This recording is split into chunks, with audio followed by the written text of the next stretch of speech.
সিপাহীজলা জেলার পুটিরায় সীমান্ত অতিক্রম করে ভারতীয় ভূখণ্ডে প্রবেশ করার দায়ে 15 জন বাংলাদেশি পাচারকারীকে আটক করেছে বিএসএফ। অপরদিকে পাচারকারীদের হামলায় জখম হয়েছেন এক বিএসএফ জওয়ান। অন্যদিকে বিএসএফ এর গুলিতে মারা গেছে এক পাচারকারীও।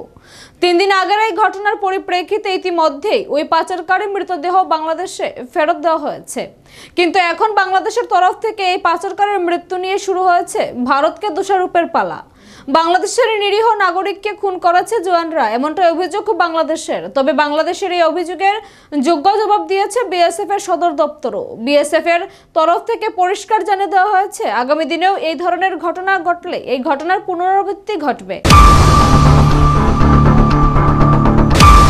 চলছে বাংলাদেশের অস্থির পরিস্থিতি, সেই সুযোগকে কাজে লাগিয়ে অপরাধীরা মুক্তাঞ্চল বানিয়ে নিয়েছে গোটা বাংলাদেশকে। বিশেষ করে সীমান্ত এলাকাগুলোতে বাংলাদেশি পাচারকারীরা তাদের সক্রিয়তা বাড়িয়ে দিয়েছে। ত্রিপুরায় ভারত বাংলাদেশ সীমান্তে ব্যাপক আনাগোনা শুরু করেছে স্মাগলাররা। ইতিমধ্যে সীমান্তে পাচারকারীদের আনাগোনার কারণে চূড়ান্ত সতর্কতা জারি করেছে ভারত সরকার। সীমান্তে বিএসএফ এর প্রহরা বাড়ানো হয়েছে। এই অবস্থায় ভারতের ত্রিপুরা রাজ্যের সিপাহীজলা জেলার পুটিয়া সীমান্ত দিয়ে ভারতীয় ভূখণ্ডে প্রবেশ করার চেষ্টা করছিল 25 জন পাচারকারী। তবে সীমান্তে সতর্ক ছিল বিএসএফ জওয়ানরা। এই 25 জন পাচারকারী কাঁটাতারের বেড়া ডিঙিয়ে ভারত ভূখণ্ডে প্রবেশ করার সময় বিএসএফ জওয়ানরা পাচারকারীদের তাড়া করে। অপরদিকে পাচারকারীরাও আক্রমণ করে জওয়ানদের। ভারত বাংলা ত্রিপুরা সীমান্তের পুটিয়াতে এই ঘটনাটি ঘটেছে দিন কয়েক আগে। পাচারকারীদের এই হামলার কারণে এক বিএসএফ জওয়ান গুরুতরভাবে আহত হন। তবে পাল্টা আঘাত করে বিএসএফ জওয়ানরাও। জওয়ানদের তরফে গুলি চালানো হয় পাচারকারীদের দিকে। এর মধ্যেই অন্যান্য জওয়ানরা 25 জন পাচারকারীকে ঘেরাও করে ফেলে এবং তাদের আটক করে। তবে বিএসএফ এর গুলিতে মারা গিয়েছে মোহাম্মদ আলমিন নামে এক পাচারকারী। বিএসএফ জওয়ানরা পাচারকারীদের জীবিত গ্রেফতার করার চেষ্টা করেছিল, কিন্তু তার মধ্যেই এক পাচারকারী বিএসএফদের দিকে গুলি চালায় বলে খবর। ধৈর্য বজায় রেখে এরপরই রাবারের বুলেটের সাহায্যে গুলি চালায় বিএসএফ জওয়ানরা, কিন্তু তারপরেও একজন পাচারকারী মারা যায়। কিন্তু এই ঘটনাকে কেন্দ্র করে বাংলাদেশ প্রতারণা আশ্রয় নিয়েছে। বাংলাদেশ নিজেদের অপরাধ লুকাতে মিথ্যা প্রচার শুরু করেছে। বাংলাদেশের তরফ থেকে সীমান্তে পাচারকারীরা জড়ো হয়েছিল পুরো ব্যাপারটি অস্বীকার করেছে।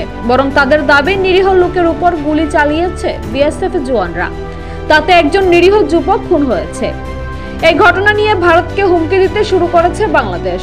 অর্থাৎ অপরাধ করেও তারা তাদের অপরাধ লুকাতে বড় গলায় কথা বলতে শুরু করেছে। ঠিকই যেন চোরের মায়ের বড় গলা। বাংলাদেশের বর্ডার গার্ড বাহিনীর এই ঘটনার দায় চাপিয়ে দিচ্ছে বিএসএফ জওয়ানদের উপর। বিজেপিরও দাবি, ইচ্ছাকৃতভাবে নিরীহ যুবককে খুন করেছে বিএসএফ জওয়ানরা। তাদের এই ধরনের অপপ্রচার সেখানেই থেমে থাকেনি। বাংলাদেশের সংবাদ মাধ্যম এই ঘটনা নিয়ে মিথ্যাচার শুরু করেছেন। সেখানে মিডিয়াতে প্রচার হচ্ছে একজন বাংলাদেশি সাধারণ নাগরিক সীমান্ত এলাকা পরিদর্শনে গিয়েছিল, কিন্তু কোনো সাবধান বাণী উচ্চারণ না করে ওই ব্যক্তিকে গুলি করে হত্যা করেছে বিএসএফ জওয়ানরা। ভারতকে দোষারোপের ক্ষেত্রে বাংলাদেশ আবারও তাদের মুখোশ খসিয়ে ফেলেছে বলে অভিযোগ। তবে বিএসএফ আধিকারিকদের দাবি, বর্তমান সময়ে ষড়যন্ত্রকারী বাংলাদেশ প্রশাসন এবং সংবাদ মাধ্যমের তরফ থেকে ভালো আচরণ আশাই করা যায় না। বাংলাদেশ প্রশাসনের এই ধরনের আচরণের পরিপ্রেক্ষিতে ভারতীয় চিন্তাবিদরা জানিয়েছেন, এটাই বাংলাদেশের প্রশাসনিক কর্মকর্তাদের বর্তমান রূপ। যে দেশের ষড়যন্ত্রকারীরা শেখ মুজিবুর রহমানের মূর্তি ধ্বংস করে দিয়েছে, তার ছবি মুছে ফেলার চেষ্টা করেছে, তাদের এই ধরনের আচার অপ্রত্যাশিত। এক্ষেত্রে আরো অভিযোগ, বাংলাদেশের স্বাধীনতা আন্দোলনে মুক্তিযুদ্ধে ভারতের অবদানকেও অস্বীকার করেছে বর্তমান সময়ের বাংলাদেশ প্রশাসন। তাই তাদের কাছ থেকে এই ধরনের আচরণ অপ্রত্যাশিত নয়। অন্যদিকে নিরীহ যুবককে বিএসএফ জওয়ানরা গুলি করে খুন করেছে এই অভিযোগের পরিপ্রেক্ষিতে ভারতের সচেতন নাগরিকরা বলেছেন, আধার রাতে কোনো ভদ্র নাগরিক সীমান্ত ডিঙিয়ে সান্ধ্য ভ্রমণ করার জন্য ভারতের সীমান্তে প্রবেশ করে না। এক্ষেত্রে বিএসএফ এর যে ভূমিকা গ্রহণ করেছে তাতে অন্যায় কিছু নেই। আগামী দিনেও বিএসএফ এর এই ধরনের ভূমিকা নেবে বলে জানিয়ে দিয়েছে ভারতের বিএসএফ এর সদর দপ্তর। নিজস্ব প্রতিনিধি রিপোর্ট, এশিয়ান টাইমস।